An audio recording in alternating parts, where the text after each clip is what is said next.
இவங்க ஒரு சிக்கனமான lady super மார்க்கெட்டுக்கே போய் பேரம் பேசுறாங்க. அவங்க என்னால் குறைக்க முடியாதுமா, இதெல்லாம் ஃபிக்ஸ்டு பிரைஸ் அப்படின்றான். பரவாயில்ல $2 கூட, அதெல்லாம் கட்டுப்படியாகும் அப்படின்னு சொல்றாங்க. உடனே அவன் சொல்றான், இங்கெல்லாம் விலைலாம் குறைக்க மாட்டாங்க, உங்களுக்கு கம்மியான விலைக்கு எதுவும் வேண்டாம், ஏசி வித்துட்டு இருக்காங்க, போய் அங்கே போய் வாங்க அப்படின்னு அவன் சொல்றான். உடனே அந்த அம்மாவோட பையன் ஒருத்தன் சொல்றான், எங்க வீட்டில் ஆல்ரெடி ஏசி இருக்குது, ஆனால் அந்த ஏசியை நாங்கள் ஆன் பண்ணதே இல்லை அப்படின்னு சொல்றான். உடனே இந்த அம்மா, ஏசியை போட்டால் கரண்ட் பில் அதிகமாக வரும், அதனால தான் போடாமல் இருக்கும் அப்படின்னு சொல்றாங்க. உடனே இந்த அம்மாவும் பிள்ளையும் வீட்டுக்கு போயிடுறாங்க.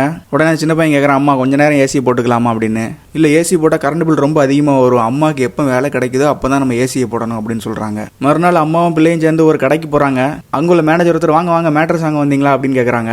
அதுக்கு இவங்க சொல்றாங்க, எனக்கு மாசத்துக்கு சம்பளம் வேணும், சனி ஞாயிறு லீவு வேணும், அப்பதான் நான் வேலை பார்ப்பேன் அப்படின்னு சொல்றாங்க. உடனே இந்த மேனேஜர் குழம்பிடுறாரு, ஏமா இங்க வேலைக்கு யாரும் எடுக்கல, மேட்ரஸ் தான் விற்கிறோம் அப்படின்னு சொல்றாங்க. உடனே இந்த அம்மா, அதுக்காக தான் இங்க வந்திருக்கேன், இந்த கடையிலேயே முக்கியமான பொருள் இந்த மேட்ரஸ் தான், அதை எவனாச்சும் 10% கொடுப்பானா, உங்களுக்கு ஒரு ஆள் தேவை, இந்த மாதிரி வேலையிலலாம் நான் கிங் அப்படின்னு சொல்றாங்க. அன்னைக்கு ஈவினிங் வீட்டுக்கு போயிட்டு ஏசியை கம்மியாக வை அப்படின்னு சொல்லிட்டு அவங்க எல்லாருமே என்ஜாய் பண்றாங்க. ஏன்னா அவங்களுக்கு ஒரு வேலை கிடைச்சிட்டு.